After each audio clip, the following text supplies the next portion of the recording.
Up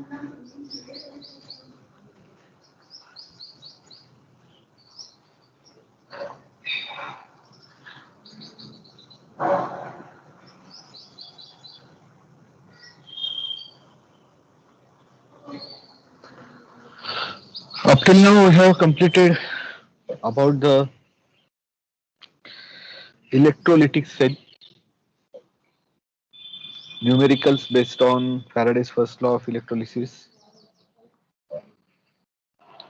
The next part of this unit is primary cell, dry cell, and pencil cell. Primary cell, it is also known as a dry cell. Commonly, we are calling it as a pencil cell. First of all, we'll see the construction of this primary cell. Primary cell is also known as dry cell or pencil cell. At the top of this graphite rod, there is a steel cap present, which is represented the positive terminal of that cell, which is acting as a cathode. Cathode is a graphite rod surrounded by a paste of magnesium dioxide, ground carbon, nothing but carbon powder, and water. There is a paste of magnesium dioxide, carbon powder, and water. This whole arrangement is placed in muslin cloth, which allows some ions to pass through it. This is the special type of cloth which allows some ions to pass through it, just like our filter. It is just like our filter. Some ions are filtered through that cloth very easily from one side to another side. Around that muslin cloth, there is presence of electrolyte in paste form, zinc chloride and ammonium chloride, which is placed in a zinc metallic container, which is acting as an anode, negative terminal. Zinc is covered with company sticker. A zinc container, which is having hard outer surface, it is covered with the company sticker. And that zinc metal, it is acting as an anode, negative terminal. It is just like we are taking the example of these two cells, ever ready cell and Duracell. These are the some examples in market. There are so many companies which are selling this dry cell and pencil cell. We have to concentrate on the working and construction of this cell. Okay. In this working of primary cell, reaction at anode. What is the reaction which is taking place at anode? Nothing but at the zinc electrode. At zinc electrode. Zinc electrode, which is surrounded by zinc chloride and ammonium chloride. As it is in connected with zinc chloride and ammonium chloride, it enters into the solution. Zinc electrode enters into the solution. As we know that when any metal comes in its own salt solution, comes in the contact with its own salt solution, then it is having a tendency to get dissolved into the solution. In that case, zinc enters into the solution in the form of Zn plus 2 electrons. Oxidation reaction it is taking place, and therefore the lost electron, these are transferred from zinc anode towards cathode, that is graphite cathode, with the help of that zinc container which is also acting as an electrode. Now at cathode, after reaching of these electrons, this magnesium dioxide plus ammonium ions which are actually present outside the muslin cloth. After transfer of electrons from anode to cathode, these ammonium ions are transferred from outer side of muslin cloth to towards the inner side of muslin cloth and around the graphite rod. Ammonium ions out of these ammonium ions. I have already shown you the splitting of ammonium ions. NH4 plus is nothing but NH3 and EH plus. Out of that, H plus from NH4 plus, it is accepting that electron, and thus there is a formation of neutral hydrogen atom. Another H plus accept one more electron, and hence there is a formation of two neutral hydrogen atoms. These two neutral hydrogen atoms combines with the remaining oxygen atom from MnO2. देखिए यहाँ पे MnO2 के दो molecules है, तो हमने दो यहाँ पे दिखाए हैं नीचे रिप्रेजेंटेशन करते वक्त। तो MnO2 का स्प्लिटिंग हमने कैसे दिखाया है? MnO2, दो MnO2 में से सिर्फ एक ऑक्सीजन अलग हो जाएगा, वो दो हाइड्रोजन के साथ कंबाइन होके वाटर मॉलिक्यूल बनाएगा, और वाटर मॉलिक्यूल बनाने के बाद वहां पे NH3 दो टाइम्स NH3 बन रहा है, MnO2 दो टाइम्स बन रहा है, और वहां पे रिलीज हो रहा है NH3। गलती से यहाँ 2H2O लिख डाला है, तो 2H2O नहीं होगा वहां पे। करेक्टेड रिएक्शंस आप करेक्शन एक कर लो, 2H2O नहीं होगा क्योंकि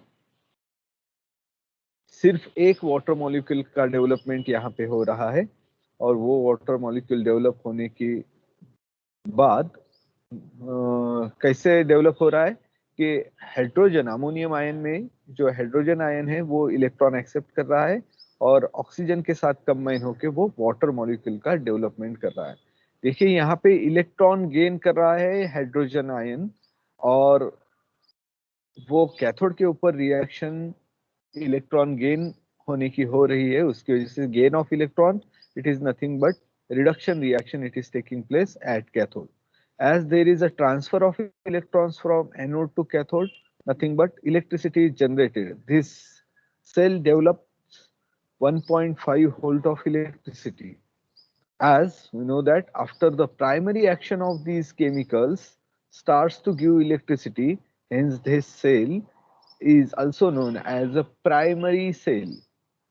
What is that? After the primary action of these chemicals starts to give electricity, hence this cell, it is known as a primary cell. Sir हाँ, also हाँ सर हाँ बोला। सर ऊपर का वापस एक बार बताया ना सर, थोड़ा टफ है, थोड़ा हार्ड है सर, एक बार वापस बताइए ना ऊपर का। हाँ अच्छा, यस सर वापस बताओ। अच्छी बात, ठीक है। क्या हो रहा है देखिए, ये जिंक नहीं, इतना टफ नहीं है। देखिए जिंक का इलेक्ट्रोड आउटर साइड में है, यानी ये जो एवर रेडी या ड्यूरासेल का जो हमें टफ सरफेस लगता है वो जिंक मेटल है, और जिंक मेटल जब जिंक क्लोराइड के साथ में कनेक्टेड है, क्योंकि हम देख चुके हैं जिंक मेटल के बाजू में कौन सा इलेक्ट्रोलाइट है, जिंक क्लोराइड और अमोनियम क्लोराइड का इलेक्ट्रोलाइट है, और वो पेस्ट फॉर्म में है। देखिए जब कौन सा भी मेटल उसके सॉल्ट सॉल्यूशन में डायरेक्टली कनेक्टेड होगा तो वो मेटल डिसॉल्व होना चालू हो जाएगा, यानी वो क्या देगा, जिंक में डिसॉल्व होगा, यानी Zn++ फॉर्म में वो मेटल डिसॉल्व होना शुरू हो गया है। Nothing but it is giving Zn++. It is losing electrons. Loss of electrons, it is nothing but oxidation reaction. It is taking place at the electrode, nothing but at the anode. देखिए यहाँ पे थोड़ा सा change है, chemical की मदद से हम इलेक्ट्रिसिटी बनवा रहे हैं, hence it is the example of electrochemical cell. ये कौन सा एग्जाम्पल है? Electrochemical cell. यहाँ पे एक्सटर्नल सप्लाई हमने कोई भी नहीं दिया है। यहाँ पे जिंक जब जिंक क्लोराइड और अमोनियम क्लोराइड के साथ आता है, कांटेक्ट में आ जाता है, तो वो डिसॉल्व होना शुरू कर देता है, Zn++ देता है और इलेक्ट्रॉन्स रिलीज करता है। जो इलेक्ट्रॉन्स जिंक मेटल डिसॉल्व होने के बाद मिलते हैं, वो इलेक्ट्रॉन्स ट्रांसफर हो रहे हैं metallic surfaces to zinc metal की तरफ से जा रहे हैं, और ब्लैक ग्राफाइट की तरफ वो इलेक्ट्रॉन्स माइग्रेट हो रहे हैं, ट्रैवल कर रहे हैं, अट्रैक्ट कर रहे हैं। अब जिंक के बाजू जो अमोनियम आयंस है, अमोनियम क्लोराइड में से अमोनियम आयंस, NH4Cl में से NH4+ आयंस, वो मसलिन क्लॉथ से ट्रांसफर हो जाएंगे। मैंने इससे पहले भी आपको बताया है कि मसलिन क्लॉथ ऐसा क्लॉथ है जो कि कुछ आयंस को पास करने को अलाउ करता है। तो NH4 प्लस आयंस बाहर में से अंदर जा रहे हैं, ग्रेफाइट की तरफ जा रहे हैं। ग्रेफाइट के पास जाने के बाद वो अमोनियम आयंस एक एक इलेक्ट्रॉन ले लेंगे, यानी NH4 प्लस यानी क्या है, NH3 और H प्लस, इन दोनों का मिला के NH4 प्लस होता है। तो NH4 प्लस में से NH3 अलग हो गया और प्लस H प्लस अलग हो गया। तो H प्लस एक इलेक्ट्रॉन एक्सेप्ट करेगा, न्यूट्रल हाइड्रोजन बन जाएगा। दूसरा H प्लस एक इलेक्ट्रॉन एक्सेप्ट करेगा, दूसरा न्यूट्रल हाइड्रोजन बन जाएगा। और ये दोनों न्यूट्रल हाइड्रोजन MnO2 के साथ में जो ऑक्सीजन बच गया है, क्योंकि हमने लेफ्ट साइड में दो MnO2 मॉलिक्यूल्स दिखाए हैं, दो MnO2 का कॉम्बिनेशन कैसे हो रहा है Mn2O3 में, राइट हैंड साइड में Mn2O3 है, यानी एक ऑक्सीजन बच गया। वो बचा सर वाला सर ऑक्सीजन, बोलिए। सर ते Mn2O3 कितून सांगा डबल. अरे बाळा, तुम्ही पहिल्यांदा सांगत आहे त्यावेळेस ऐकून घ्या, नंतर नंतर तुम्ही बघा, पूर्णपणे लक्ष द्या आणि काही अडचण वाटली तर एकदा लिहून पहा तुम्ही। लेफ्ट साइडला बघा MnO2 ओके आहेत, ओके. प्लस अमोनियम आयंस आहेत आणि 2 इलेक्ट्रॉन्स आहेत। अमोनियम आयंस कहां से आ गए, अमोनियम आयंस बाहर से आ रहे हैं, मसलिन क्लॉथ की बाहर की साइड से। NH4Cl जो है, NH4Cl में क्या क्या है, NH4 प्लस है और Cl माइनस है। जो NH4 प्लस बाहर की साइड से है वो अंदर की तरफ माइग्रेट हो गए। क्यों माइग्रेट हो गए, क्योंकि कैटायन है वो कैथोड की तरफ माइग्रेट हो रहे हैं, कैटायन से कैथोड की तरफ माइग्रेट हो रहे हैं और वहां पे वो जाके इलेक्ट्रॉन्स गेन कर रहे हैं। गेन ऑफ इलेक्ट्रॉन हो रहा है, यानी रिडक्शन हो रहा है। अब इलेक्ट्रॉन का गेन कौन कर रहा है, ये समझने के लिए मैंने यहाँ पे स्प्लिटिंग दिखाई है। इलेक्ट्रॉन्स का गेन NH4 प्लस में से H plus ions electrons gain कर रहे हैं, यानी H plus ions it is accepting one electron, thus there is a formation of a neutral hydrogen atom। Neutral hydrogen atom बनने के बाद दो न्यूट्रल हाइड्रोजन एटम जो रिमेनिंग ऑक्सीजन है उसके साथ कंबाइन होकर वाटर मॉलिक्यूल बना रहा है। सिर्फ वहां पे एक वाटर मॉलिक्यूल है, दिखाते वक्त मेरे मुझसे गलती से दो वाटर मॉलिक्यूल्स रिप्रेजेंट हुए हैं, लेकिन सिर्फ वहां पे एक वाटर मॉलिक्यूल है। देखिए MnO2 का कॉम्बिनेशन, दो MnO2 के मॉलिक्यूल्स लेफ्ट साइड में दिखाए हैं मैंने, तो राइट हैंड साइड में कैसा कन्वर्जन हो गया, Mn2O3 मैंने सर्कल निकाल के दिखाया है, Mn2O3 कैसा कंप्लीट हो रहा है। और एक जो ऑक्सीजन बच गया वो दो हाइड्रोजन के साथ कंबाइन होकर वाटर मॉलिक्यूल बना रहा है। अब बच क्या गया, NH3 के दो मॉलिक्यूल्स बच गए। NH3 के दो मॉलिक्यूल्स हमने राइट हैंड साइड में दिखाए हैं। इस प्रकार से लेफ्ट हैंड साइड और राइट हैंड साइड बैलेंस हो जाती है कैथोड की रिएक्शन के हिसाब से। अब देखिए, जो NH3 कैथोड की नजदीक था वो फिर एक बार जिंक की तरफ आ जाएंगे, as they are the gaseous molecules. NH3 gaseous है, लिक्विड में कन्वर्ट हो जाएंगे। जो नॉर्मल टेम्परेचर है उस टेम्परेचर के ऊपर उस सेल के अंदर, तो लिक्विड वो मसलिन क्लॉथ से बाहर आ जाएगा और जो भी जिंक आयंस है, ऊपर वाली रिएक्शन, एनोड के नजदीक वाली रिएक्शन, जिंक आयन जो भी है उसके साथ अमोनिया के मॉलिक्यूल्स कंबाइन होके एक कॉम्प्लेक्स बनाएंगे, एक कंपाउंड नया बनाएंगे, जिंक अमोनियम कॉम्प्लेक्स उसको कहा जाता है। देखिए, याद क्या रखना है, जिंक डिसॉल्व हो रहा है, इलेक्ट्रॉन्स रिलीज कर रहा है। जिंक इलेक्ट्रॉन्स रिलीज करने के बाद ऑक्सीडेशन में जा रहा है। रिलीज किए वाले इलेक्ट्रॉन्स एनोड की तरफ से कैथोड की तरफ जा रहे हैं।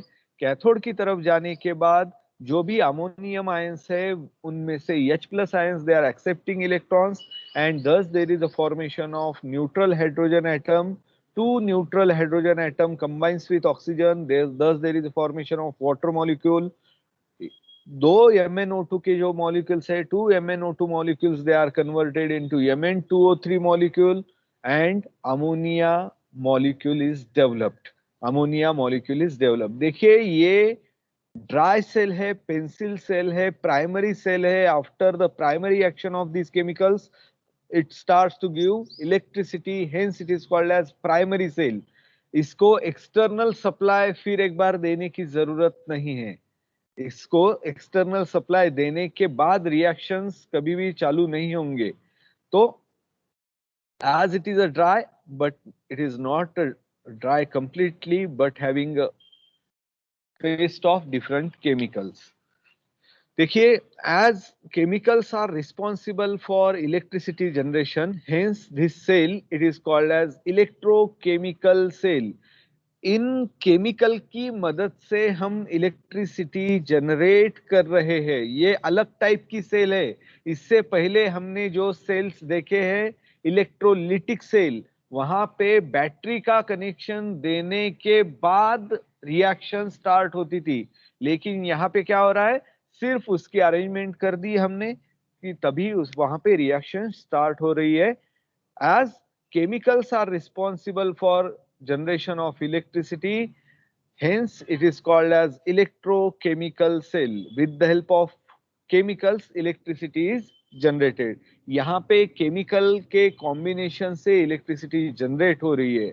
As without external supply reaction started, hence it is called as spontaneous chemical reactions are taking place.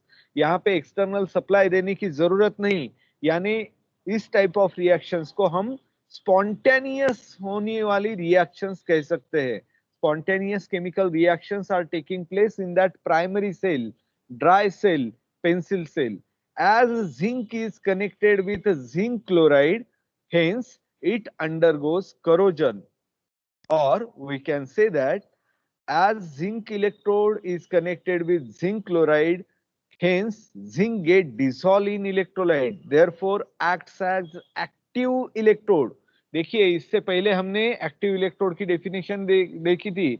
जो इलेक्ट्रोड इलेक्ट्रॉन्स कंडक्शन के साथ साथ जो एक्टिवली पार्टिसिपेट करेगा रिएक्शन जो भी हो रही है उस सेल के अंदर, उसके अंदर एक्टिवली पार्टिसिपेट अगर कर रहा है कौन सा इलेक्ट्रोड, तो उसे एक्टिव इलेक्ट्रोड कहा जाता है. यहाँ पे जिंक जो जिंक क्लोराइड के कांटेक्ट में आने के बाद खुद डिसॉल्व हो रहा है. As it is placed along with the zinc chloride, hence it get dissolve into the electrolyte और solution, hence it is acting as an active electrode. While graphite, as it is not participating actively in the chemical reactions which are taking place in that cell, hence it is called as inert electrode. यहाँ पे graphite क्या हो रहा है, inert electrode behave कर रहा है. The disadvantage of this cell is that the voltage drop down starts whether we are using it or not. By just keeping it into the drawer, it drops its voltage continuously. Because क्यों हो रहा है ऐसे, क्योंकि as zinc it is placed in the zinc chloride, it is connected with the, it is attached with the, it is assembled with the zinc chloride continuously, it enters into the solution, nothing but it goes under the process of corrosion. Corrosion हो रहा है, decay हो रहा है, destruction हो रहा है, उसका साइज कम होते जा रहा है. और इसे पहले जो हमने बताया कि ये मैक्सिममली कितना वोल्ट इलेक्ट्रिसिटी देगा, 1.5 वोल्ट ऑफ इलेक्ट्रिसिटी. इलेक्ट्रॉन्स की मूवमेंट हो रही है एनोड की तरफ से कैथोड की तरफ, यानी इलेक्ट्रॉन्स मूव हो रहे, ट्रांसफर हो रहे. ये सेल हमने टॉर्च में डाल दिया तो टॉर्च का बल्ब ग्लो करेगा. ठीक है, यानी इलेक्ट्रिसिटी कंडक्ट हो गई. It is about the dry cell. It is about the dry cell. देखिए, यहाँ पे एक डिसएडवांटेज है, तो कंटिन्यूअसली जिंक इलेक्ट्रोड डिसॉल्व हो रहा है तो हम इससे ज्यादा इलेक्ट्रिसिटी प्रोड्यूस नहीं कर सकते. एक दूसरे के साथ सीरीज में अगर उसके अरेंजमेंट भी की तो टेम्पररी टाइम के लिए इलेक्ट्रिसिटी जनरेट हो जाएगी, लेकिन कंटिन्यूअसली हम उसका यूज नहीं कर सकते क्योंकि वो outer zinc metal it get dissolve, it get corroded, और उसकी वजह से ये कुछ काम का नहीं है जहां पे हमें लार्ज क्वांटिटी इलेक्ट्रिसिटी यूज करनी है। अब ये जो ड्रॉबैक है प्राइमरी सेल का, ड्राई सेल का, वो ओवरकम करने के लिए हमने यहाँ पे दूसरी सेल डेवलप की है जिसका नाम है secondary cell, lead acid storage cell, इसे और एक नाम है लीड एक्यूमुलेटर, और जनरल फॉर्म में हम इसे कहते हैं बैटरी। इसे हम कहते हैं, पॉपुलर नेम है इसका बैटरी। जो हम इन्वर्टर के बाजू में देखते हैं वो वही बैटरी, जो हम अलग अलग व्हीकल में, ट्रक में, कार्स में, जीप में जो बैटरी देखते हैं वही बैटरी हम यहाँ पे देख रहे हैं। उसका फंक्शनिंग कैसा होगा हम वो देख रहे हैं। तो डायग्राम में हमें दिखाई दे रहा है कि अल्टरनेटिव फॉर्म में लीड के मेटल्स है और लीड ऑक्साइड के मेटल्स, लीड ऑक्साइड मटेरियल है in the form of electrode, और वहां पे ये सब एक दूसरे के साथ कनेक्टेड है और ये सब प्लेस किए हैं 38% H2SO4 as a electrolyte, 38% H2SO4 as a electrolyte, यानी रिमेनिंग क्या हो गया, पानी का परसेंटेज हो गया। 38% H2SO4 यानी रिमेनिंग हो गया पानी का परसेंटेज। और इन दोनों इलेक्ट्रोड को यानी Pb और PbO2 को, लेड डाइऑक्साइड और लेड के इलेक्ट्रोड को सेपरेशन के लिए हम एक मटेरियल यूज कर रहे हैं। वो वुड का भी हो सकता है या रबर का भी हो सकता है। मैंने अभी क्या कहा, टू जो ड्रॉबैक्स है प्राइमरी सेल के, ड्राई सेल के, to generate large amount of electricity, it can not generate large amount of electricity, और उसे हम रिचार्ज भी नहीं कर सकते। Hence to overcome these problems we have developed secondary cell, lead acid cell और lead accumulator, उसे बैटरी भी कहा जाता है। Before start of this cell reactions, we will take review of content present in the cell. Container contains electrolyte that is 38% H2SO4। देखिए यहाँ पे क्या लिखा है कि जो परसेंटेज है उसके यूज के हिसाब से, नीड के हिसाब से हम थोड़ा सा वेरी भी कर सकते हैं। अलग अलग डेवलप करने वाले, बैटरीज की डेवलप करने वाले जो मैन्युफैक्चरर है वो अलग अलग परसेंटेज उनके हिसाब से रख देते हैं कि उनका यूज कैसा है, कंटिन्यूअस यूज है, लार्ज क्वांटिटी इलेक्ट्रिसिटी चाहिए या थोड़ा सा कम इलेक्ट्रिसिटी चाहिए। अगर आपके बाइक के अंदर इलेक्ट्रिसिटी चाहिए तो बहुत ज्यादा इलेक्ट्रिसिटी की जरूरत नहीं है, तो वहां पे थोड़ा सा कम परसेंटेज H2SO4 भी हमने यूज किया तो भी चलेगा। डिपेंडिंग अपॉन नीड और use we can increase or decrease the percentage of H2SO4. Container contains H plus, SO4 minus minus, OH minus ions। OH minus कहाँ से आ गए, वाटर है उसके अंदर, 38% H2SO4 है यानी रिमेनिंग परसेंटेज वाटर है, तो H प्लस आयंस वाटर के भी आ गए और OH minus ions remaining ions वहां पे मौजूद है। Both electrodes Pb and PbO2 are working as active electrode। देखिए ध्यान देने वाली चीज है, दोनों इलेक्ट्रोड, लेड का इलेक्ट्रोड और लेड डाइऑक्साइड का इलेक्ट्रोड, दोनों इलेक्ट्रोड जो है active electrode, as a active electrode behave कर रहे हैं यानी एक्टिवली पार्टिसिपेट करने वाले हैं। Lead electrode plates in parallel, they are parallelly connected with each other and they are acting as a negative terminal, and lead dioxide plates in parallel, they are acting as a positive terminal.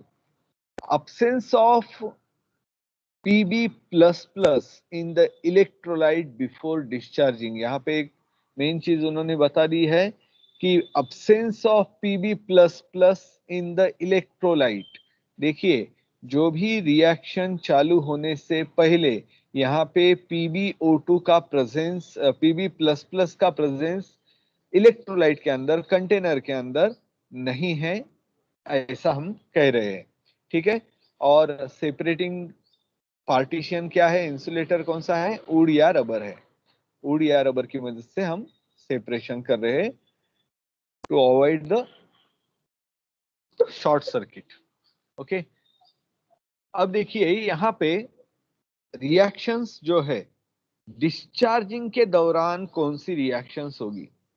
हम एक घर पे, ये battery है inverter के बाजू में रखी वाली, ऐसा हम एक इमेजिन करते हैं, एक एग्जांपल इमेजिन करते हैं, और यहाँ पे इन्वर्टर के बाजू में बैटरी रखी है, और reactions during discharging of battery, electrochemical cells, spontaneous chemical reactions are taking place with the help of chemicals, electricity is generated। ऐसा मैंने यहाँ पे लिखा है, यानी क्या है, जब इलेक्ट्रिसिटी हमारे घर की चली गई, उस वक्त इन्वर्टर के बाजू में रखी वाली बैटरी क्या कर रही है, इलेक्ट्रिसिटी प्रोड्यूस कर रही है। इलेक्ट्रिसिटी जाने के बाद ये बैटरी के अंदर केमिकल रिएक्शंस डेवलप हो रहे हैं, जनरेट हो रहे हैं, और वहां पे इलेक्ट्रिसिटी जनरेट हो रही है। तो कैसे इलेक्ट्रिसिटी जनरेट होती है, कैसे एनोड या निगेटिव टर्मिनल से पॉजिटिव टर्मिनल, या ऑक्सीडेशन रिडक्शन रिएक्शंस कैसे होते हैं, ये हम देखेंगे। देखिए, oxidation reactions at PB electrode. PB electrode यानी हम देख चुके हैं, ये पीबी के इलेक्ट्रोड है और PbO2 के इलेक्ट्रोड है। फिलहाल हम पीबी के इलेक्ट्रोड के ऊपर है। पीबी इलेक्ट्रोड के ऊपर कौन सी रिएक्शन हो रही है, PB it gives PB plus plus plus 2 electrons, as PB it is immersed into sulphuric acid. PB का इंसर्शन हमने सल्फ्यूरिक एसिड के अंदर करने के बाद यहाँ पे क्या हो रहा है, PB it is giving PB plus plus plus 2 electrons. ये इलेक्ट्रॉन्स का यहाँ पे लॉस हो रहा है, loss of electrons, nothing but oxidation reactions are taking place at PB electrode, nothing but PB electrode, it is acting as a active electrode। PB electrode active हो रहा है, यानी वो एक्टिवली पार्टिसिपेट कर रहा है, क्योंकि जितने भी आयंस थे वो PB की तरफ जाने के बगैर PB डिसॉल्व हो रहा है। PB डिसॉल्व हो रहा है यानी इलेक्ट्रॉन्स लिबरेट कर रहा है, और PB प्लस प्लस वो सॉल्यूशन के अंदर, PB प्लस प्लस के फॉर्म में सॉल्यूशन के अंदर जा रहा है। as PB plus plus enters into the solution, it combines with SO4 minus minus which is already present in the solution। हमने अभी इससे पहले देखा क्या क्या है इस सॉल्यूशन के अंदर, H प्लस है, SO4 माइनस माइनस है, OH माइनस है। तो ये SO4 माइनस माइनस के साथ PB कंबाइन होके लेड सल्फेट बना रहा है। लेड सल्फेट का प्रेसिपिटेट वो बना रहा है, यानी सॉलिड सब्सटेंस वो बना रहा है लेड सल्फेट का। अब ये सॉलिड सब्सटेंस बनने के बाद वहां पे लेड सल्फेट बन गया, और लेड सल्फेट भले ही वहां पे बना हो, लेकिन लेड सल्फेट के अंदर ही लेड कौन से फॉर्म में है, Pb plus plus and SO4 minus minus, because it is ionic compound. Again ionic compound में प्लस प्लस और माइनस माइनस के फॉर्म में वो हेल्ड टुगेदर रहेंगे। हमने इससे पहले भी इलेक्ट्रोवैलेंट कंपाउंड, आयोनिक कंपाउंड के बारे में पढ़ा है। देखिए, ये जो लेड इलेक्ट्रोड डिसॉल्व हो रहा है, लिविंग बिहाइंड लूजिंग 2 इलेक्ट्रॉन्स, यानी loss of electrons, nothing but oxidation reaction it is taking place at lead electrode. हमने जो इलेक्ट्रिसिटी घर की जाने के बाद ये इन्वर्टर की बैटरी रिएक्शन स्टार्ट होना शुरू हो गया, जो इलेक्ट्रॉन्स पीबी डिसॉल्व होने के बाद जनरेट हो गए, वो इलेक्ट्रॉन्स पीबी इलेक्ट्रोड डिसॉल्व हो रहा है, पीबी इलेक्ट्रॉन्स रिलीज कर रहा है, और वो रिलीज हुए वाले इलेक्ट्रॉन्स पूरे घर में जाके घूम के आ रहे हैं। यानी पीबी के तरफ से इलेक्ट्रॉन्स रिलीज होने के बाद पूरे घर में ट्यूबलाइट, फैन, टीवी सब चालू करके दूसरे इलेक्ट्रोड के ऊपर आ रहे हैं। पीबी ने जो इलेक्ट्रॉन्स रिलीज किए हैं वो पूरे घर में घूम के फिर दूसरे इलेक्ट्रोड के ऊपर आ रहे हैं, और दूसरे इलेक्ट्रोड के ऊपर क्या हो रहा है देखेंगे। Reduction reaction at PbO2, PbO2 के तरफ क्या हो रहा है ये देखिए। PbO2 का जो इलेक्ट्रोड था, यानी दूसरा इलेक्ट्रोड पॉजिटिव, जिसको हमने पॉजिटिव लेड डाइऑक्साइड का positive electrode are connected in parallel, और लेड डाइऑक्साइड का इलेक्ट्रोड के ऊपर कौन सी रिएक्शन हो रही है वो हमें देखना है। तो देखिए, यहाँ पे लेड डाइऑक्साइड जो है वो पूरे घर में इलेक्ट्रॉन्स जो घूम के आए उससे एक्सेप्ट कर रहा है, लेड डाइऑक्साइड एक्सेप्ट कर रहा है। लेड डाइऑक्साइड एक्सेप्ट करने के बाद देखिए लेड डाइऑक्साइड में लेड का वैलेंसी क्या है ये हमें देखना है। लेड की valency plus plus plus plus 4 बार प्लस, यानी +4 पॉजिटिव इलेक्ट्रोवैलेंसी है, +4 पॉजिटिव इलेक्ट्रोवैलेंसी है। एक ऑक्सीजन के ऊपर 2 निगेटिव, यानी हमें पता है एक ऑक्सीजन को ऑक्टेट कंप्लीट करने के लिए 2 इलेक्ट्रॉन्स की जरूरत है, उसके लास्ट शेल में 6 इलेक्ट्रॉन्स रहते हैं, तो एक ऑक्सीजन दो इलेक्ट्रॉन्स एक्सेप्ट कर लेता है और 2 इलेक्ट्रॉन्स एक्सेप्ट करने के बाद उसका ऑक्टेट कंप्लीट हो जाता है। ऐसे 2 ऑक्सीजन से तो हर एक ऑक्सीजन 2 इलेक्ट्रॉन्स गेन करेगा, यानी 2 ऑक्सीजन 4 इलेक्ट्रॉन्स गेन करेगा, उसके बाद ही उसका ऑक्टेट कंप्लीट हो जाएगा। यानी PbO2 के अंदर 2 ऑक्सीजन के ऊपर अगर हर एक ऑक्सीजन के ऊपर 2-2 इलेक्ट्रॉन्स हमने दिखाए तो यानी Pb के ऊपर कितने पॉजिटिव चार्जेस है, PbO2 के अंदर Pb के ऊपर 4 पॉजिटिव चार्जेस है। अब ये PbO2 टोटल 4 पॉजिटिव Pb के ऊपर और 2 निगेटिव हर एक ऑक्सीजन के ऊपर, टोटल PbO2 न्यूट्रल हो गया। अब ये 2 इलेक्ट्रॉन्स Pb गेन करेगा, यानी Pb plus plus plus plus के बाद 2 इलेक्ट्रॉन्स गेन करने के बाद वो +2 में कन्वर्ट हो रहा है। Pb के ऊपर लेफ्ट हैंड साइड में 4 पॉजिटिव चार्जेस थे, उसने 2 इलेक्ट्रॉन्स गेन कर लिए, गेन ऑफ इलेक्ट्रॉन्स हो गया, यानी रिडक्शन रिएक्शन हो गई। अब यहाँ पे क्या बच गया, Pb तो उसने 2 इलेक्ट्रॉन्स गेन कर दिए और राइट हैंड साइड में हमने उसको Pb++ के फॉर्म में लिख डाला है। अब यहाँ पे 4 हाइड्रोजन आयंस हम दिखा रहे हैं। 4 हाइड्रोजन आयंस कहाँ से आ गए, इससे पहले हमने जो कंटेनर के अंदर डिफरेंट आयंस थे उनके बारे में देखा था, तो वहां पे H+ आयंस भी दिखा रहा है। तो H+ आयंस ये ऑक्सीजन के साथ कंबाइन होके वाटर मॉलिक्यूल डेवलप कर रहा है।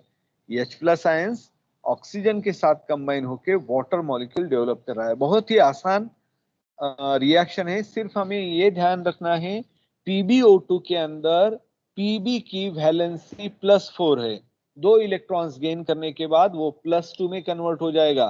2 पॉजिटिव और 2 निगेटिव चार्जेस कैंसिल होने के बाद कितने रह जाएंगे, 2 पॉजिटिव रह जाएंगे। वो पॉजिटिव 2 पॉजिटिव चार्जेस के साथ Pb हमने राइट हैंड साइड में लिखा है। अब ये Pb++ और SO4- एक दूसरे के साथ कंबाइन होके PbSO4 बन रहा है। PbSO4 यानी लेड सल्फेट बन रहा है। देखिए Pb इलेक्ट्रोड का कन्वर्जन भी लेड सल्फेट में हो रहा है, PbO2 का कन्वर्जन भी लेड सल्फेट में हो रहा है। हालांकि Pb डिसॉल्व हो रहा है सॉल्यूशन के अंदर, 2 इलेक्ट्रॉन्स रिलीज कर रहा है, वो 2 इलेक्ट्रॉन्स पूरे घर में घूम के आ रहे हैं, पूरे इलेक्ट्रिसिटी के अलग अलग अप्लायंसेस चालू हो जा रहे हैं, और वो इलेक्ट्रॉन्स जब PbO2 इलेक्ट्रोड की तरफ आ रहे हैं, वो इलेक्ट्रॉन्स PbO2 गेन कर रहा है, PbO2 का कन्वर्जन Pb++ में हो रहा है, और जो ऑक्सीजन है वो हाइड्रोजन के साथ, हाइड्रोजन आयन के साथ कंबाइन होकर वाटर मॉलिक्यूल डेवलप कर रहे हैं, और अगेन जो Pb++ डेवलप हो गया उसका कन्वर्जन PbSO4 में हो रहा है। यानी Pb इलेक्ट्रोड डिसॉल्व हो रहा है PbSO4 में। ओवरऑल अगर हम सिनेरियो देखते हैं तो Pb का कन्वर्जन PbSO4 में हो रहा है, PbO2 का भी कन्वर्जन PbSO4 में ही हो रहा है। यानी धीरे धीरे PbSO4 लेड सल्फेट का परसेंटेज बढ़ते हुए जा रहा है। इससे पहले हमने देखा था ये रेड कलर में जो ऊपर वाली लाइन दिखाई दे रही है हमें, absence of Pb++ in the electrolyte before discharging, discharging चालू होने से पहले उसके अंदर Pb++ का एक भी आयन मौजूद नहीं था। किसके अंदर, इस कंटेनर के अंदर सिर्फ H2SO4 के मॉलिक्यूल्स से H2SO4 इलेक्ट्रोलाइट था। लेकिन जब डिस्चार्जिंग चालू हो गया, इलेक्ट्रिसिटी जाने के बाद जो इलेक्ट्रॉन्स मिल रहे हैं Pb इलेक्ट्रोड से, वो इलेक्ट्रॉन्स घर में घूम के PbO2 के तरफ आ रहे हैं, Pb भी डिसॉल्व हो रहा है, PbO2 भी डिसॉल्व हो रहा है, Pb++ के परसेंटेज बढ़ रहे हैं, यानी सॉल्यूशन के अंदर, इलेक्ट्रोलाइट के अंदर, उस बैटरी के अंदर PbSO4 का परसेंटेज धीरे धीरे बढ़ रहा है। देखिए यहाँ पे दिखाने का प्रयास किया मैंने। Slowly in battery Pb electrode and PbO2 electrode, lead dioxide electrode get dissolved in electrolyte, releasing Pb++ in electrolyte। देखिए वो डिसॉल्व हो रहे हैं। हमें पता है Pb इलेक्ट्रोड और PbO2 इलेक्ट्रोड स्क्वायर फॉर्म में थे, डिसॉल्व होने के बाद उनका शेप भी चेंज हो जा रहा है, यानी उसकी साइज रिड्यूस हो रही है, वो डिसॉल्व हो रहा है, करोजन हो रहा है। As Pb get converted into Pb++, PbO2 get converted into Pb++, amount of PbSO4 precipitate goes on increasing in electrolyte during discharging। Discharging होते वक्त बैटरी की जब डिस्चार्जिंग हो रही है उसके दौरान Pb++ का डेवलपमेंट हो रहा है, यानी Pb रॉड डिसॉल्व हो रहा है Pb++ में, PbO2 का सॉल्यूशन में एंट्री करना, यानी वो भी Pb++ में कन्वर्ट हो रहा है। दोनों का कन्वर्जन PbSO4 में हो रहा है, यानी इलेक्ट्रोलाइट में PbSO4 का परसेंटेज बढ़ रहा है। ये सब हो रहा है डिस्चार्जिंग के दौरान। उसी के दौरान water molecules goes on increasing in the battery. Discharging के दौरान वाटर मॉलिक्यूल ज्यादा से ज्यादा डेवलप हो रहे हैं। देखिए डिस्चार्जिंग के दौरान राइट हैंड साइड में 2H2O मॉलिक्यूल्स हमने लिखे हैं। तो 2H2O मॉलिक्यूल यानी ये वाटर का डेवलपमेंट हो रहा है, वो कंटेनर के अंदर ही है, और percentage of H2SO4 goes on decreasing. Percentage of H2SO4 goes on decreasing, यानी H2SO4 का परसेंटेज कम हो रहा है, वहां पे H2SO4 का परसेंटेज कम हो रहा है, यानी PbSO4 का परसेंटेज बढ़ रहा है और वाटर मॉलिक्यूल का परसेंटेज बढ़ रहा है। लेकिन H2SO4 जो इलेक्ट्रोलाइट था, बेसिक इलेक्ट्रोलाइट जिनके अंदर हमने इलेक्ट्रोड डिसॉल्व किए हैं, डीप किए हैं, इमर्स किए हैं, वो स्लोली कम होते जा रहा है। ध्यान दीजिए, a pair of lead and lead oxide, और लेड ऑक्साइड भी कह सकते हैं, लेड डाइऑक्साइड भी कह सकते हैं उसको। तो लेड और lead dioxide, it gives 2 volt of electricity. A pair of, एक जो जोड़ी है लेड इलेक्ट्रोड और लेड ऑक्साइड की, एक जोड़ी मिलके 2 वोल्ट इलेक्ट्रिसिटी जनरेट करती है। देखिए जब ये फुल्ली चार्ज होगा तो 2 वोल्ट इलेक्ट्रिसिटी देगा। During fully charge condition it gives 2 volt of electricity which gradually decreases during the discharging, which comes up to 1.6 or 1.7 volt. Hence, to increase the voltage capacity of battery, number of pairs are increased and connected in series। हम देख सकते हैं जो अलग अलग establishment है वहां पे number of batteries they are connected with series. जो बड़े वाले एस्टेब्लिशमेंट रहते हैं जहाँ पे इमरजेंसी रहती है, बड़े वाले हॉस्पिटल्स देखिए, वहां पे बैटरीज की बहुत सारी संख्या हमें दिखाई देगी और एक दूसरे के साथ सीरीज में वो कनेक्टेड है। ये भी हम देख सकते हैं क्योंकि उन्हें लार्ज अमाउंट ऑफ इलेक्ट्रिसिटी चाहिए, कंटिन्यूअसली चाहिए, उसके लिए वो वहां पे रहता है। For charging of these cells, external supply of slightly higher voltage is required, hence reaction will be reversed। देखिए अब तो ये हम लाइट इलेक्ट्रिसिटी जाने के बाद हम इसका यूज कर रहे हैं, बैटरी का यूज कर रहे हैं और वो डिस्चार्ज होते होते होते हुए जा रही है। लेकिन अगर अगर हमें उसे रिचार्ज करवाना है, चार्जिंग करवानी है, तो चार्जिंग करवाने के लिए हमें क्या करना पड़ेगा? External supply of higher voltage हमें यहाँ पे रिक्वायर्ड है, और वो सप्लाई देने के बाद यहाँ पे रिचार्जिंग की रिएक्शन चालू हो जाएगी। अब रिचार्जिंग नथिंग बट चार्जिंग कैसा होता है वो हम देखेंगे। Reactions during charging, electrolytic cell. देखिए थोड़ा सा ध्यान दीजिए, इससे पहले जो हमने रिएक्शन डिस्चार्जिंग की देखी है, इसमें हमने कहा है इलेक्ट्रोकेमिकल सेल। यानी spontaneous chemical reactions are taking place. Electricity चली गई तभी रिएक्शन चालू होना शुरू हो गया। Spontaneously chemicals are mixed with each other, combines with each other, and thus there is a development of electricity. Spontaneously, chemical reactions are taking place. With the help of different chemicals, electricity is generated.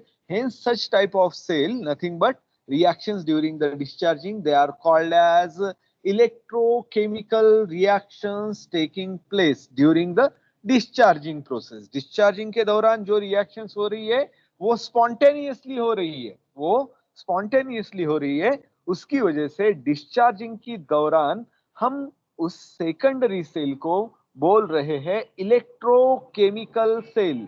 Discharging के दौरान हम battery को कह रहे हैं, lead accumulator को कह रहे हैं, लेड एसिड स्टोरेज सेल को कह रहे हैं, सेकेंडरी सेल को हम कह रहे हैं इलेक्ट्रोकेमिकल सेल।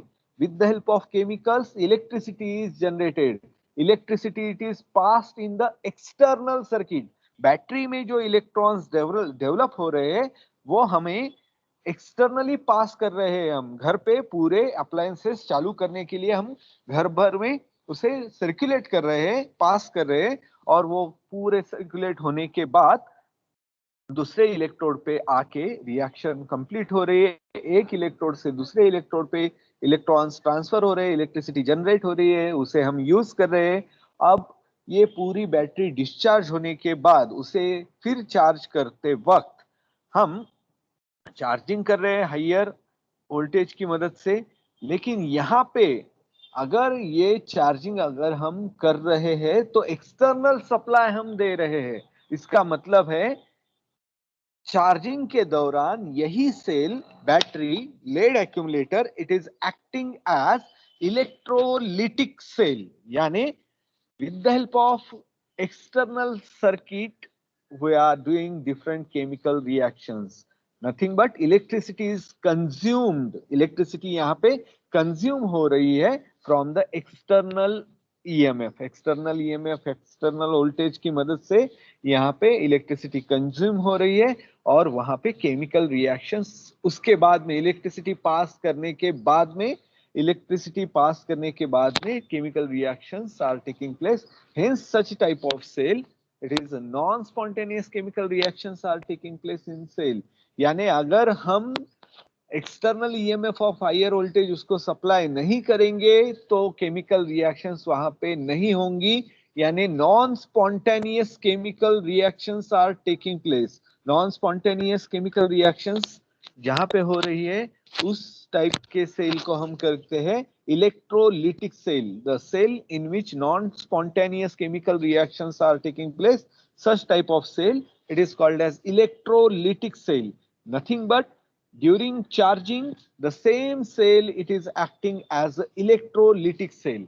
देखिए ध्यान रखिए कंटेनर के अंदर अब फुल्ली डिस्चार्ज होने के बाद इस कंटेनर के अंदर क्या बच गया है? सिर्फ PbSO4 कंटेनर के अंदर बच गया है।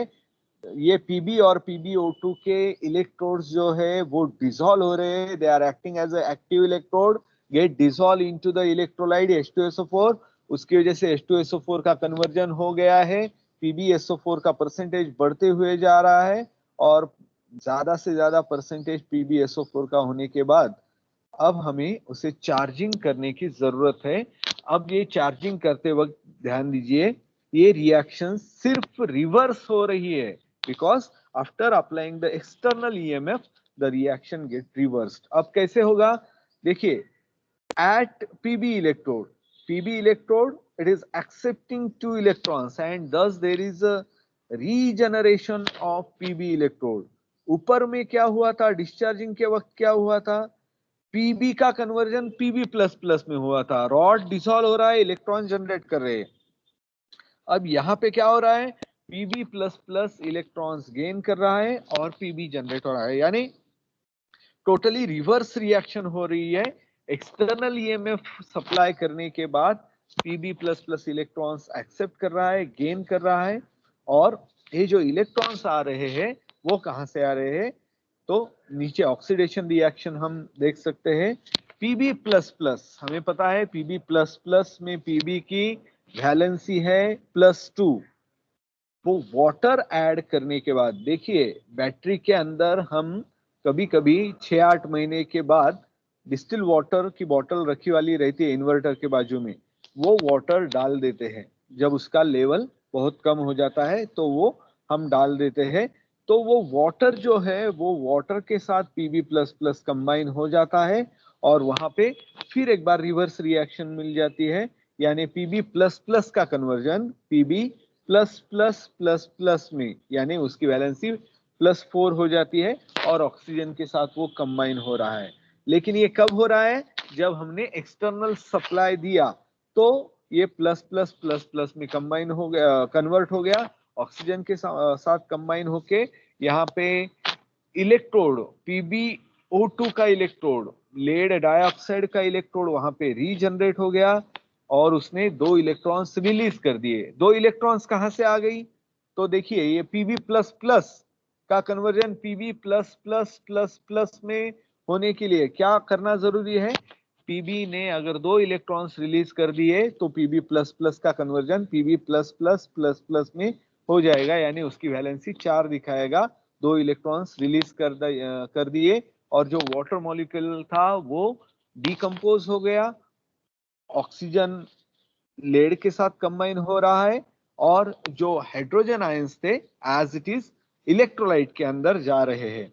जो 2 इलेक्ट्रॉन्स थे, जो 2 इलेक्ट्रॉन्स पीबी ने रिलीज किए हैं अभी Pb++ ने, तो रिलीज्ड इलेक्ट्रॉन्स एक इलेक्ट्रोड की तरफ से दूसरे इलेक्ट्रोड की तरफ जा रहे हैं, यानी ऑक्सीडेशन रिएक्शन इलेक्ट्रॉन्स लूज करने के बाद हो रही है। 2 इलेक्ट्रॉन्स फिर दूसरे इलेक्ट्रोड के ऊपर जा रहे हैं विद इन द सेल और इंटरनली ये इलेक्ट्रॉन्स ट्रांसफर होने के बाद, पीबी के तरफ जा रहे हैं और पीबी के तरफ जाने के बाद Pb++ 2 इलेक्ट्रॉन्स गेन करके वहां पे कन्वर्ट हो रहा है पीबी के अंदर, यानी यहां दोनों इलेक्ट्रोड्स का रीजनरेशन हो रहा है। दोनों इलेक्ट्रोड्स यहां पर भी इस इलेक्ट्रिसिटी, एक्सटर्नल इलेक्ट्रिसिटी कंज्यूम करने के बाद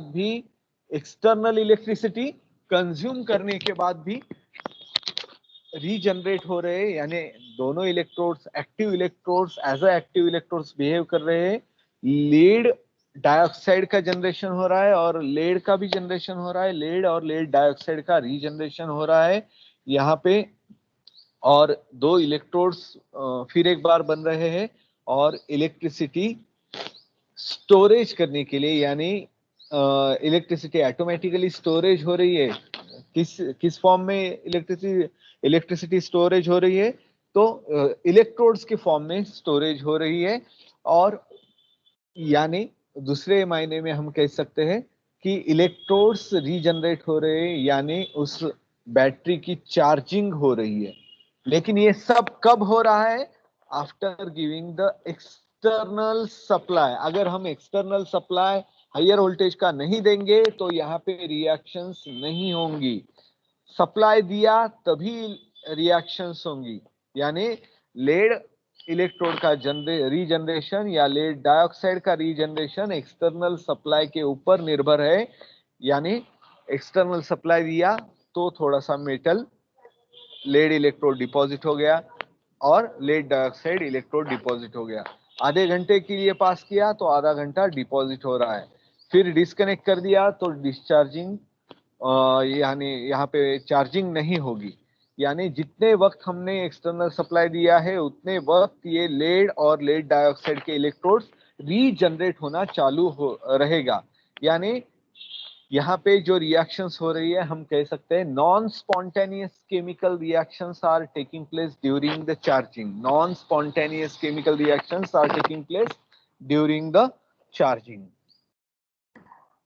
अब हम देखेंगे, देखिए लेड और lead dioxide slowly in battery, lead electrode and lead dioxide electrode get regenerated. वहां पे रीजनरेशन लेड और लेड डाइऑक्साइड का हो रहा है। as Pb get regenerated from Pb++ present in the electrolyte, PbO2 get regenerated from Pb++ present in the electrolyte, दोनों भी regenerate हो रहे हैं Pb प्लस प्लस में जो इलेक्ट्रोलाइट में मौजूद है उसकी मदद से। Amount of PbSO4 precipitate goes on decreasing from the electrolyte during charging। Charging के दौरान PbSO4 precipitate का परसेंटेज, उसका अमाउंट वो डिक्रीज होते हुए हमें दिखाई दे रहा है। Percentage of water goes on decreasing during the charging from electrolyte. Water का परसेंटेज धीरे धीरे कम होते हुए हमें दिखाई दे रहा है। Sometimes we have to add, मैंने इससे पहले ही आपको बताया, sometimes we have to add water during the process externally. Percentage of H2SO4 goes on increasing during the charging। यानी देखिए परसेंटेज H2SO4 का क्यों बढ़ रहा है, तो ऊपर वाली रिएक्शन देखिए H प्लस डेवलप हो रहे, PbSO4 में से Pb प्लस प्लस, फिर एक बार PbO2 में कन्वर्ट हो रहा है, फिर एक बार Pb में कन्वर्ट हो रहा है, यानी SO4 माइनस माइनस इलेक्ट्रोलाइट में बाकी रह गए, यानी H प्लस भी जनरेट हो रहा है, SO4 माइनस माइनस भी जनरेट हो रहा है, यानी percentage of H2SO4 goes on increasing। Percentage of H2SO4 goes on increasing। This is all about the dry cell, primary cell and secondary cell। With the help of these two examples, we have completed our unit 2 electrochemistry। बघा इथं मी सगळ्यांना notes दिलेल्या आहेत आणि notes share केलेल्या आहेत। परत एकदा रॅपिड रिव्हिजन घेऊयात 2च मिनिटात। Primary cell, dry cell, pencil सेलचं वर्किंग बघा। सेंट्रली ग्रॅफाइट रॉड आहे, त्याच्यावरती एक स्टीलचं कॅप असतं, त्याला आपण ॲनोड म्हणतो, त्याला आपण कॅथोड म्हणतो, आणि त्या कॅथोड कॅपच्या खाली, तो पॉझिटिव्ह टर्मिनल कॅथोड कॅप आहे, त्याच्या खाली ग्रॅफाइटचा रॉड आहे, आणि तो ग्रॅफाइटच्या रॉडच्या बाजूला पेस्ट आहे ammonium manganese dioxide, ground carbon आणि वॉटर। ग्राउंड कार्बन म्हणजे कार्बनची पावडर, कार्बनची भुकटी, कोळसा म्हणायला हरकत नाही, कोळसाचा प्रकार किंवा फाईन कार्बन असतो तो चारकोल सारखा।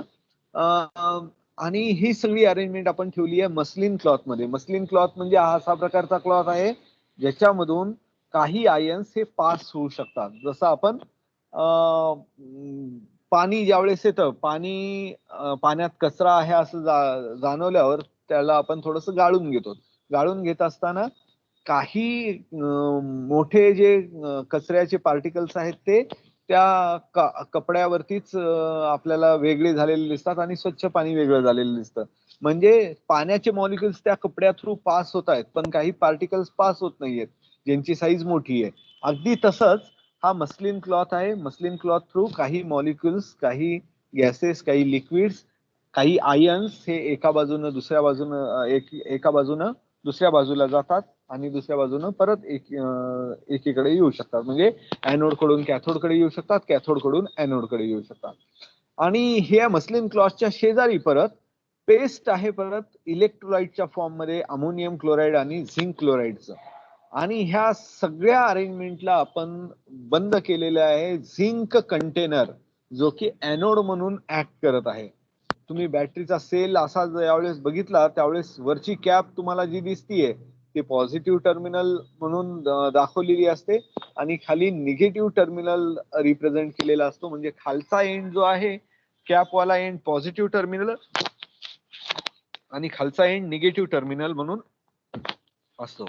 आता ही सगळी अरेंजमेंट आहे। आता ह्या अरेंजमेंट नंतर इलेक्ट्रिसिटी लगेच जनरेट व्हायला चालू होते। इलेक्ट्रिसिटी जनरेट व्हायला चालू होते ती कशा प्रकारे होते ती बघूयात आपण। प्रायमरी सेल मध्ये त्याचा अर्थच होतो की त्या केमिकल्सच्या प्रायमरी ऍक्शन मुळे रिॲक्शन स्टार्ट होतात आणि इथे झिंक जो ॲनोड आहे तो सोल्युशन मध्ये एंट्री करत आहे झिंक आयनच्या फॉर्म मध्ये, आणि त्यानं इलेक्ट्रॉन्स लूज केलेले आहेत आणि त्याचं ऑक्सिडेशन होत आहे। Loss of electrons nothing but oxidation, it is taking place at zinc electrode.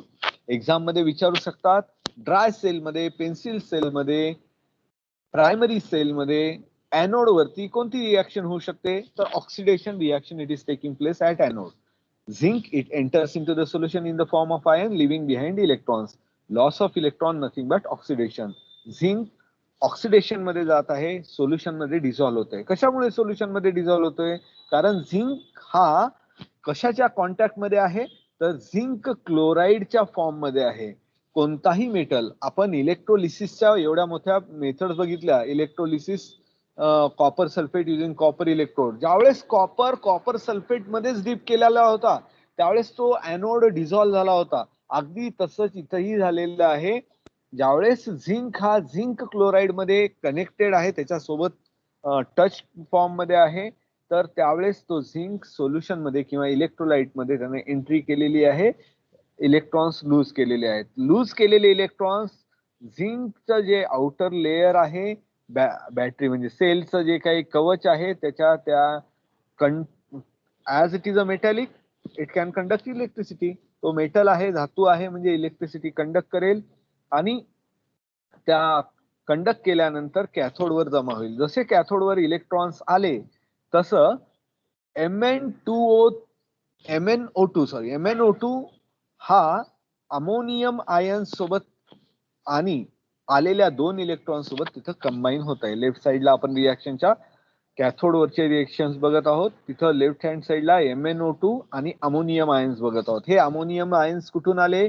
Ammonium ions J NH4Cl आपण दाखवलेलं आहे, या NH4Cl अमोनियम क्लोराईड मधले NH4+ आयन्स हे आउटर सेल म्हणजेच एनोड कडून कॅथोड कडे मायग्रेट झाले थ्रू द मस्लिन क्लॉथ, आणि तिथं अमोनियम आयन्स ज्यावेळेस ट्रान्सफर झाले, मायग्रेट झाले, तिथले अमोनियम आयन्स मधले H+ ions, ammonium ions splitting इथं दाखवलेले राईट हँड साइडला, अमोनियम आयन्स पैकी H+ आयन्स ते एक इलेक्ट्रॉन, एक H+ आयन एक इलेक्ट्रॉन घेईल, दुसरा H+ आयन दुसरा इलेक्ट्रॉन घेईल, न्यूट्रल 2 हायड्रोजन ऍटम एका ऑक्सिजन सोबत कंबाईन होतोय. हा ऑक्सिजन आला कुठून? MnO2 कडून आला. MnO2 चे 2 मॉलिक्युल्स इथं दाखवलेत मी. तर त्या MnO2 च्या 2 मॉलिक्युल्स मधून त्यापैकी एक ऑक्सिजन जर बाजूला काढला तर राईट हँड साइडला राहणारा मॉलिक्युल आपल्याला दिसून येतोय Mn2O3. Mn2O3 तिथं तयार होतोय राईट हँड साइडला, आणि एक ऑक्सिजन बाजूला होऊन जात आहे. तो ऑक्सिजन आणि neutral hydrogen atoms they combines with each other, thus there is a formation of water molecule. आता राहिला प्रश्न कोणाचा? अमोनियाचा. अमोनिया मॉलिक्यूल कसा तयार होत आहे? तर NH4+ म्हणजेच काय आहे? NH3 आणि H+. NH3 आणि H+ पैकी NH3, 2 NH3 एकमेकांसोबत कंबाईन होऊन अमोनिया मॉलिक्यूल तयार होत आहे. आता इथं रिडक्शन नेमकं कशाचं होत आहे? तर as H+ ions are accepting electrons, hence gain of electrons nothing but reduction reaction it is taking place at cathode. Cathode were reduction reaction होतीये, म्हणजे इलेक्ट्रॉन्स कोण गेन करत आहे? अमोनियम आयन्स गेन करत आहेत असं म्हणलं तरी हरकत नाही, किंवा H+ आयन्स गेन करत आहेत असं म्हणलं तरी हरकत नाही.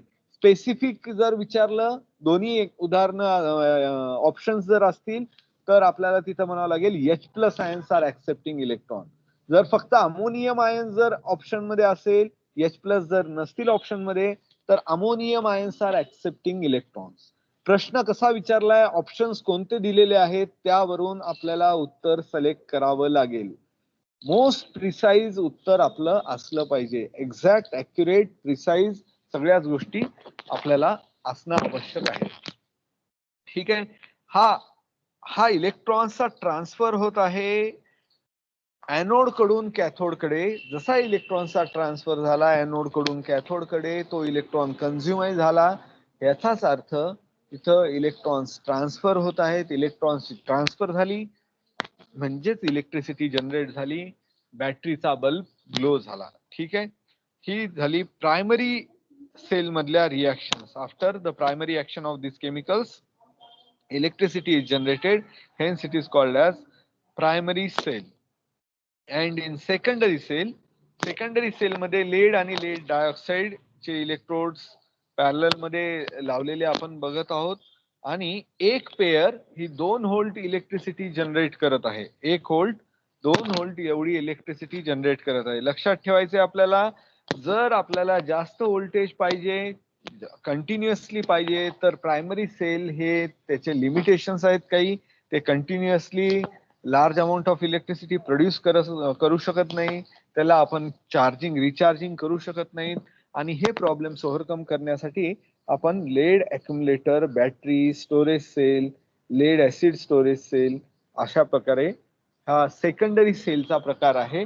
सेकंडरी सेल मध्ये चार्जिंग आणि डिस्चार्जिंग या दोन्हीही प्रक्रिया सायमल्टेनियसली घडून येत आहेत. आणि त्या केसमध्ये चार्जिंग आणि डिस्चार्जिंग होत आहे, म्हणूनच ह्याला सेकंडरी सेल म्हणलेलं आहे. यामध्ये आपण बघितलेलं आहे 38% H2SO4 आहे, म्हणजेच H+ आयन्स आहेत, SO4- आयन्स आहेत, OH- आयन्स आहेत. आणि हे सगळे पीबी आणि पीबी इलेक्ट्रोड्स एकमेकांना पॅरलली अटॅच आहेत. लेड डायऑक्साईड इलेक्ट्रोड एकमेकांना पॅरलली अटॅच आहेत. त्या दोघांना सेपरेटर म्हणून वूड किंवा रबरचं इन्सुलेटिंग मटेरियल लावलेलं आहे. आणि सुरुवातीला डिस्चार्जिंग सुरू होण्याच्या पूर्वी त्याच्यामध्ये PB++ आयन्स नगण्य नाहीच आहे, 0% PB++ आहे. पण आता ज्यावेळेस डिस्चार्जिंगची रिॲक्शन सुरू झाली, ज्यावेळेस घरातली लाईट गेली, बॅटरी इन्व्हर्टर चालू झालं, बॅटरी त्याच्यामधले रिॲक्शन्स चालू झाल्या, त्यावेळेस स्पॉन्टेनियसली रिॲक्शन्स घडून येत आहेत. पीबीचं कन्व्हर्जन PB++ मध्ये होत आहे, इलेक्ट्रॉन्स लूज करत आहेत. आणि हे लूज झालेले इलेक्ट्रॉन्स पूर्ण घरभर फिरून येत आहेत, दुसऱ्या इलेक्ट्रोडवर येत आहेत, लेड डायऑक्साईडच्या इलेक्ट्रोडवर येत आहेत. त्या तिथे जी लेडची व्हॅलेन्सी आहे ती PB++++ म्हणजे व्हॅलेन्सी +4 पॉझिटिव्ह इलेक्ट्रो व्हॅलेन्सी दाखवत आहे.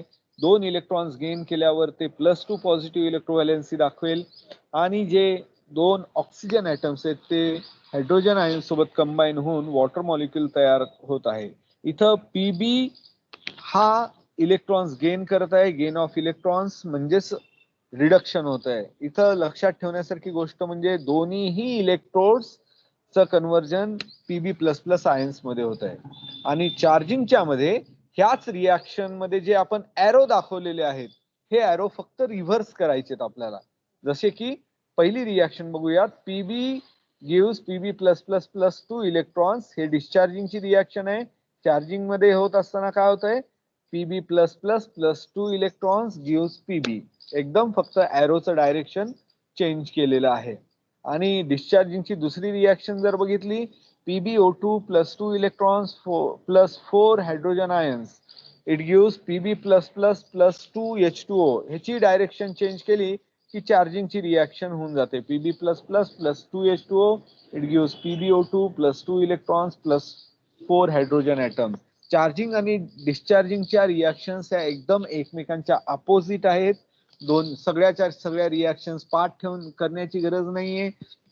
एक रिॲक्शन थोडीशी लक्षात ठेवली, काय होत आहे हे लक्षात ठेवलं तर फार सोप्या पद्धतीनं आपल्याला सगळ्या रिॲक्शन्स कळून येतील. दोन्हीचेही कन्व्हर्जन PB++ मध्ये होत आहे आणि तिथं रिॲक्शन्स कंप्लीट होत आहेत. इलेक्ट्रॉन्स ट्रान्सफर होत आहेत चार्जिंग मध्ये आणि डिस्चार्जिंग मध्ये सुद्धा, एका इलेक्ट्रोड कडून दुसऱ्या इलेक्ट्रोडवर.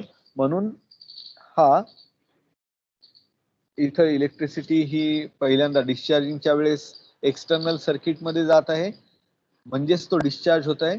आणि एक्सटर्नल सर्किट कडून इंटरनल सर्किटला ज्यावेळेस येत आहे त्यावेळेस त्याला चार्जिंग होत आहे असं आपण म्हणतो. आणि ह्या त्याच्या कंडिशन्स, वेगवेगळ्या कंडिशन्स काय होत आहे चार्जिंगच्या वेळेस आणि डिस्चार्जिंगच्या वेळेस ते आपण पाहिलेलं आहे. ठीक आहे, एकदा नोट्स वाचून घ्या. काही कन्फ्युजन असेल तर आपण नेक्स्ट लेक्चरला चर्चा करूयात. अन्यथा काही प्रॉब्लेम नसेल तर पुढच्या लेक्चरला आपण नेक्स्ट युनिट चालू करून टाकूयात. ठीक आहे. Yes sir. ओके, चलो भेटूच उद्या. धन्यवाद.